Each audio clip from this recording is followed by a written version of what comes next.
Hello and welcome back to this week's edition of the CertiK Security Leaderboard Showcase.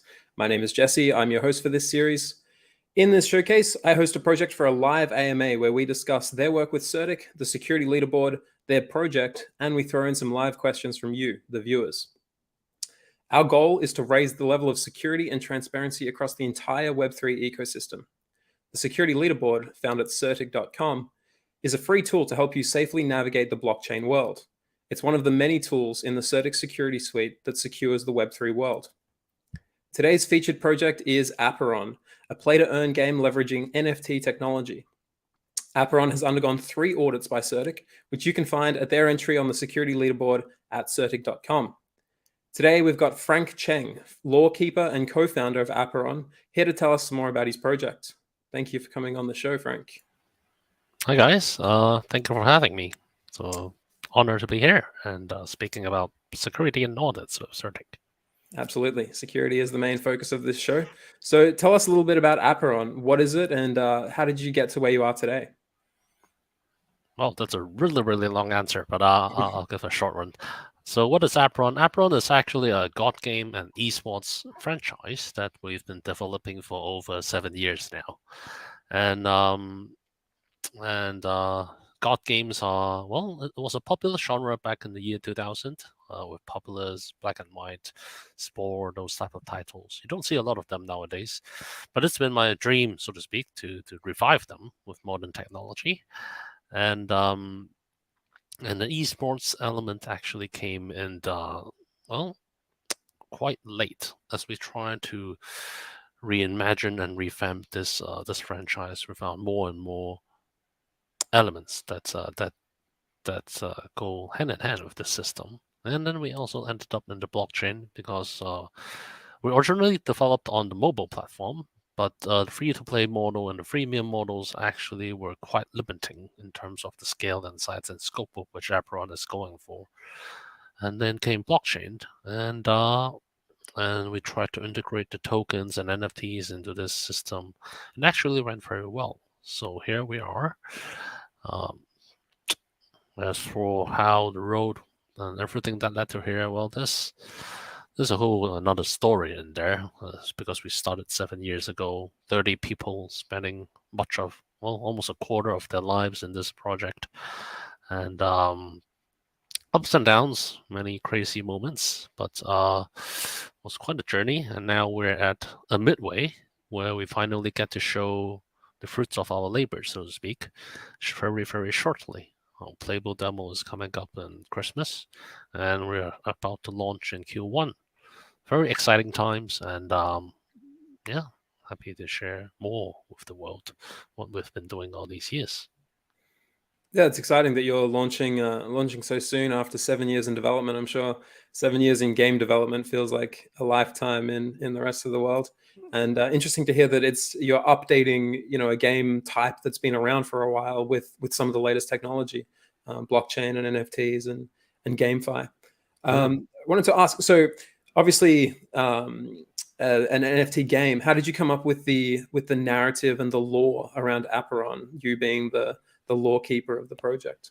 The lawkeeper is just a funny name that we put on for every co-founder because everyone does everything.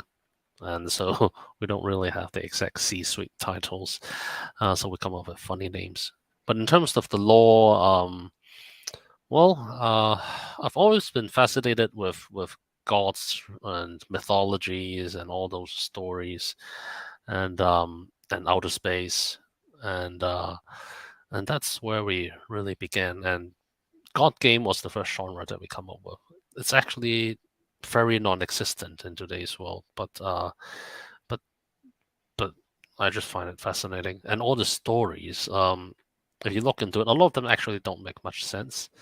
And what we're really trying to do here is try to make sense of it by putting a lot of funny, sarcastic, and very satire elements with a lot of different elements in today's world. It's very funny. If you look at the art styles and everything, it looks very cute and sweet in the beginning, but exploring a lot of different moralities faced by the gods and how a lot of these mythological stories came to be was actually quite interesting. Of course, we also developed a storyline of our own, and we've been trying to revise the story for quite a long time. But basically, yeah, most of it is based on mythology, satire, and just some good and evil fun. Absolutely. It's good to hear that you're bringing in some personal passion into this project and your own interests and being able to work those into the game. What's the importance of storytelling in a project like Apeiron? Now, the importance of storytelling in a game, well, it's pretty much everything. But at the same time, it could also be the most cost inefficient thing in a game project.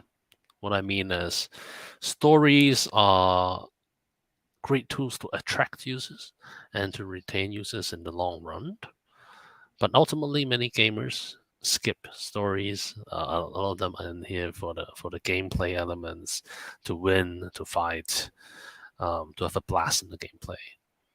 But stories stick, and stories is what created all these epic franchises and from the real AAA industries back in the days. And it's actually something we spent the first 3 years moping about. So the first 3 years of development for Apeiron is mostly revolving around creating unique gameplay, a unique story, and unique art style.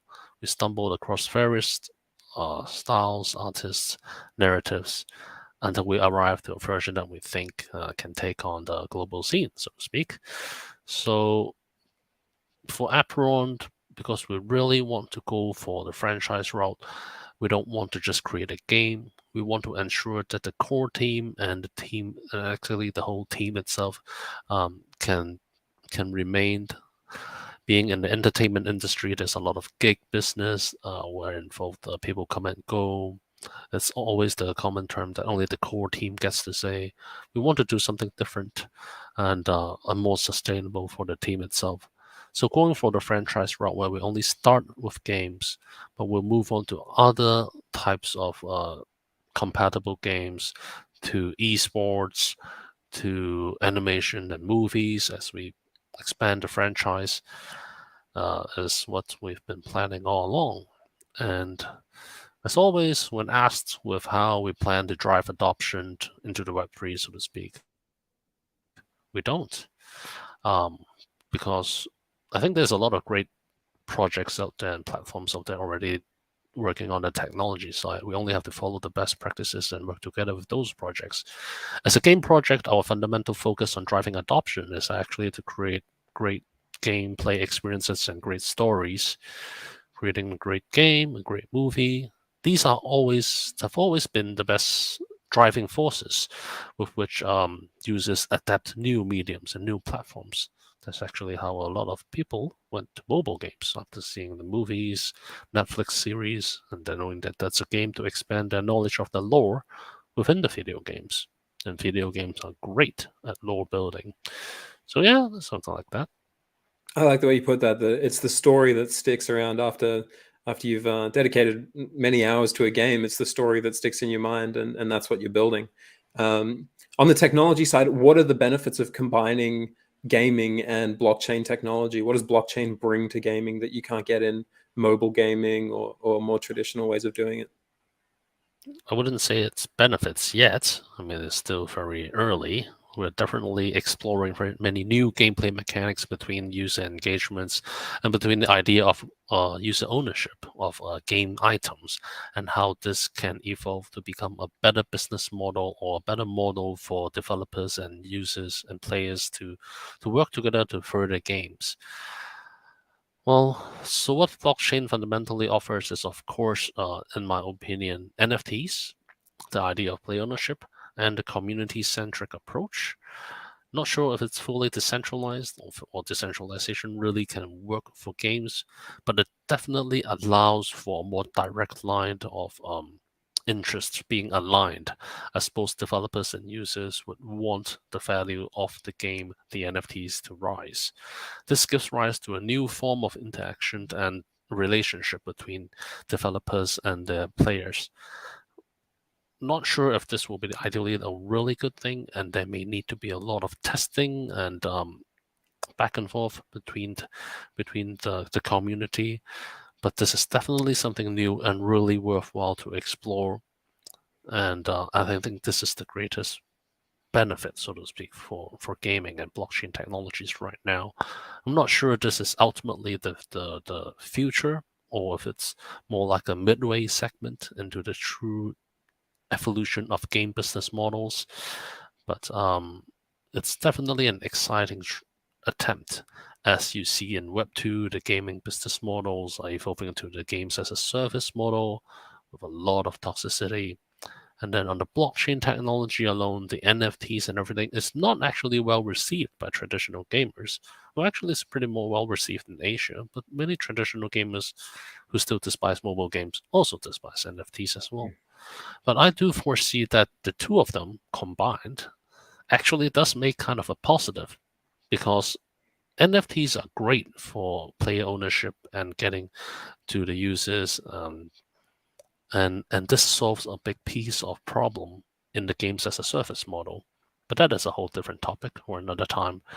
Yeah, Right. I Yeah, think all yeah. in all, yeah, it's just just a new place to really try new things and give fresh new experiences. For sure, and this is sort of the frontier of game development and the latest sort of intersection of multiple technologies, which means some things will work, some things probably won't work, but it's trying out what does work and seeing what sticks that pushes the industries forward and brings about new gameplay and new experiences for users.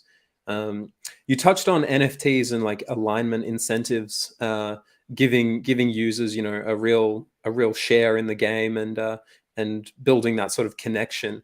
How does your project Apeiron use tokenomics to incentivize user engagement? Well, the tokenomics of Apeiron is originally modeled after Axie. We did play a lot of Axie as we study whether Apeiron is a good fit for the blockchain model. And we find that model to be very interesting. A lot could be improved, and we're trying to do what we can to develop a new model, so to speak. But the fundamental core is that we're still using tokenomics, how we to incentivize users by allowing NFTs to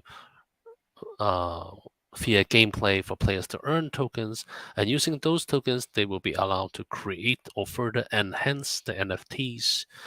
We believe ultimately NFTs are actually a very critical piece of games on blockchain, because it's the items, it's the avatars. These are actually typically the things that are more unique and valuable in games. Tokens, on the other hand, are often used to enhance this value. And what we foresee is that we want players to be able to enhance the value of their items, of their equipments, of their characters. And that is actually truly what's valuable. The tokens will be used, and there will be a new way with which these economies work. But it will be supplementary in the creation and enhancements of the core NFTs. Yeah, we have what we are trying to do here is quite different. We use 3 tokens and 4 types of core NFTs actually, versus many other projects out there who try to go for 1 or 2 token currencies. We did try the 2 token model in the beginning, but we find it to be very hard to balance in the long run. We think it would work, but the amount of effort and time needed to perfect that 1 or 2 token will be very hard. What we're trying to do with 3 tokens is actually to filter different types of users, investors, gamers, grinders into different types of assets, so that they don't all bunch up on the same few assets and try to dump on each other. So it's something new we're trying to do. Not saying we have found a way, but we definitely want to devise a system where we have more gears and mechanics and tools to to pull on as we weather the coming turbulent markets and also to weather different types of user appetites. Absolutely, yeah. And bringing tokenomics into it means you're not just game developers, you're also economists and need to consider that dimension of things and how that will interact with your game and user experience as well. So it adds another level of complexity, but also another level of functionality too. Looking ahead, where do you see GameFi going in the next few years? What are some of the major obstacles to its adoption? You touched on some of the gaming community not being necessarily huge fans of NFTs. Do you think they'll come around, or what do you see for the industry in the future? I think the main obstacle for GameFi adoption is the Fi part of GameFi. I think the previous bull cycles indicated a lot of earning opportunities and aspects, and it was a great time. But there's a lot about blockchain games, NFT games that can offer besides the financial elements. It would be a bonus. It would be great to have that.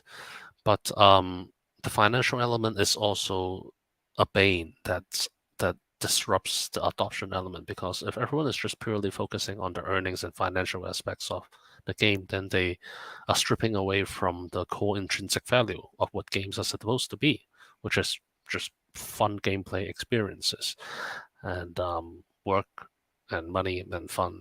Well, work and fun don't really go hand in hand. So I think what we should see in the coming years is a more concentration on the gameplay element, the quality of the games itself being developed, as we explore the possibility of merging these experiences with the idea of ownership. This and trading, of course. A lot of past games, examples, EVE Online, Diablo, they had success and failure stories on how real in-game currency trading is can affect the overall gameplay balance. But today, with blockchain technology, with tokens, I think it's time that new games coming out should be designed with all these economics in mind, and it will create a new layer of gameplay. And finally, there's one thing that I think is very important for developers, is that we should take much bolder measures to protect the gamers from the speculators. The Web3 population right now has too many speculators and too few gamers. And there can be measures that can be taken in the form of taxes, cooldown periods for flipping and trading, in order, and also maybe unique mechanisms within the game platforms themselves to give more advantages to the players themselves, who has their interest in the longevity of the game, in the value of the games. And yeah, it would be interesting to see how different types of games evolve. Not saying GameFi should not still be there. I think a gamified financial platform and GameFi itself is still very worthy of exploration. And there are many existing mobile game models that fit a GameFi model, as long as they evolve fast enough. But for Apeiron, we're going for a more traditional route. So we'll just focus more on exploring the possibilities of merging fun gameplay mechanics, ownership, and a gamer-oriented economy. Right. Yeah. No, that's good to hear that protecting the people who really create the value for your platform and are in it for the long run, rather than speculators who might be looking to farm and dump NFTs or tokens and things like that. Okay. Well, great. That's an overview of Apeiron and your project. This is the Security Leaderboard Showcase. So let's touch on security. Why did you choose to go with CertiK for your 3 audits, and why did you go for our KYC Gold badge, and how was that process? Well, the reason we chose CertiK is because, well, we want to go for the best practices in the industry. In the beginning, we actually sourced different types of auditors, but ultimately we settled with CertiK because, well, there were many people who actually complained that CertiK had a lot of projects that were hacked.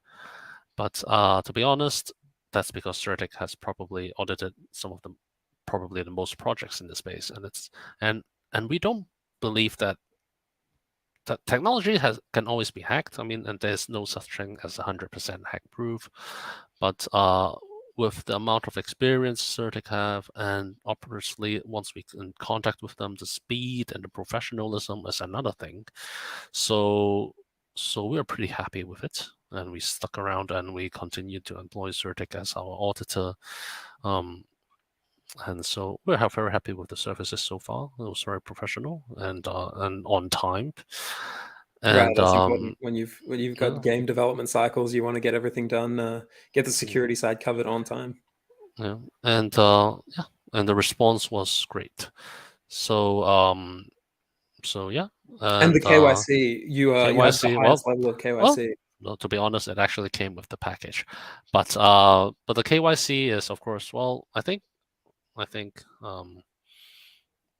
it's pretty much the idea of doxing the team and being there, having some accountability, having some transparency is actually very important for us, to separate us from other projects out there, because this is not a project that's been developed like in a year or only started recently. We've been at this for 7 years now.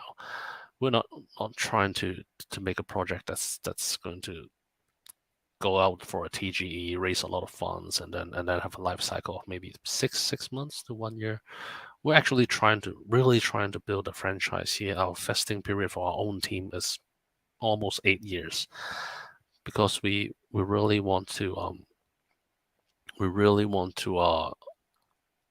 create something that's truly different out there, something you cannot find in Web3 and Web2, and that's why we want to go for the golden standards. We want to go for whatever we can do to ensure that our product is secure and that our users are comfortable with the team and what we're doing.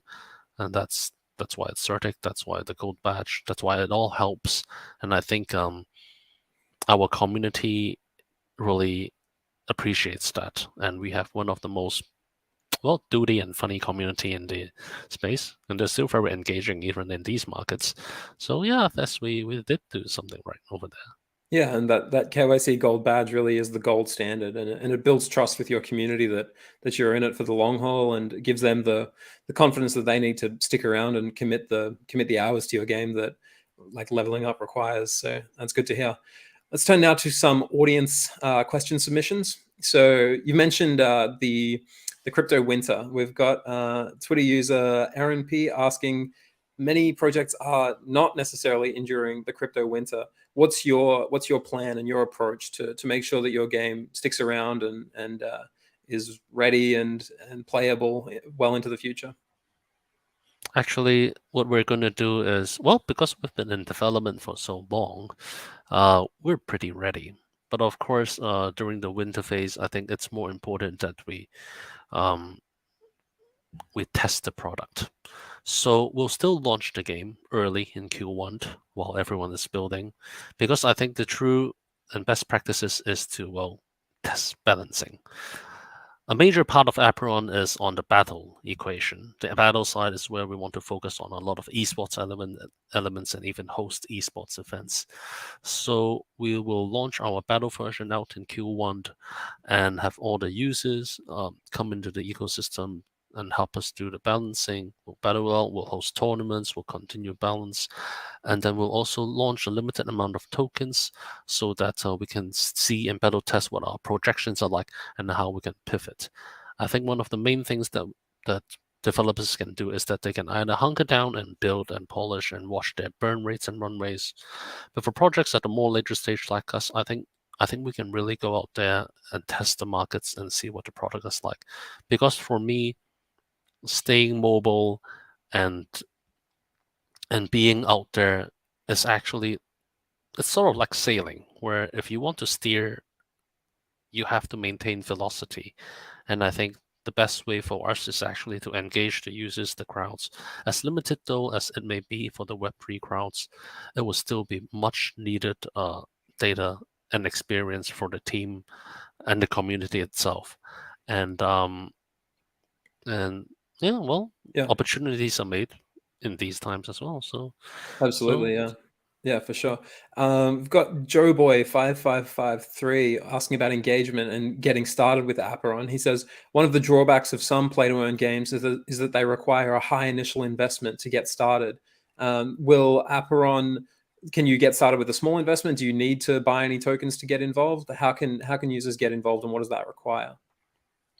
There are different levels to this answer. So the basic answer is actually we don't really believe in free-to-play. That said, we think both free-to-play and play-to-earn are highly inflationary, so they kind of destroys economic systems pretty easily. But then again, to enter Apeiron, what we foresee to be the ideal range is, well, when the game is launched, the minimum barrier of entry would be one planet. One planet NFT is all you need to play the game, and we would probably target to control the price of the newborn planets over there to be around 50 to 100 US dollars, around the same price you get for a quality game out there today. But of course, if you want to go higher up, or if you want to earn more, there are other rarities or types of planets out there for you to purchase. But then the free-to-play elements, we actually still have a free-to-play element, and that actually comes in the forms of rentals, scholarships, gaming guilds. We think the gaming guild industry, well, a lot of them are evolving as well, but the scholarship model is still workable because NFTs we do want to position ourselves as a premium paid up, and the element of earning will be win to earn and team and earn elements. But we partner with some of the biggest gaming guilds in the world, and they're all evolving to be different types of business models to weather the coming recessions. But at the core of a lot of these guilds is that they still have a lot of our NFT assets, and they are still looking to onboard a lot of different types of users across the world, and they will work as a really interesting new Web3 publisher model together with us. And users who want to play free can either subscribe to be a scholar in those gaming guilds and contribute their way up their platforms and ecosystems to get their hands on the better planets, or they can rent and play as a scholar for one of our other planet owners. Because ultimately, I think this is the better way to engage the ecosystem, where players who are willing to spend and invest more can get the planets, they can breed, they can allow new users to adopt, and then the new users can play for free while they share some of their earnings with the owners. There's a whole industry called gaming guilds that sprung up, and scholarship tools and systems and renting tools and systems and platforms out there. And it's better to utilize this entire industry and set of tools instead of creating a free-to-play element where you try to really. The main problem for free-to-play is actually you'll be competing directly with the free-to-play models out there, and the user acquisition costs skyrockets a lot, especially when you hit beyond 1 million players. And it's not very cost efficient, and no amount of Web3 funding in the games we see right now can sustain this model unless the game itself is absolutely real AAA quality. Right. No, it's good to hear that you've got multiple levels of entry while maintaining a premium product and giving access to that to people of different levels. We're nearly out of time for today, but are there any last words you'd like to leave the audience with on where to find out more information about Apeiron and how they can keep an eye out for the launch of your game in Q1 of next year? Well, the light version would be just stay tuned to our Twitter. But if you want to get your hands on more information or test out early during Christmas, then head to our Discord and learn more about the game yourselves. And that's pretty much it from me. I appreciate you coming on the show, and we're looking forward to your launch. Hope it goes smoothly, and players can start breeding their planets and getting involved. So that's all we have left for today. Thank you, Frank from Apeiron, for coming on the show. Be sure to like and subscribe to the show, everybody, and we will see you next time. Thank you.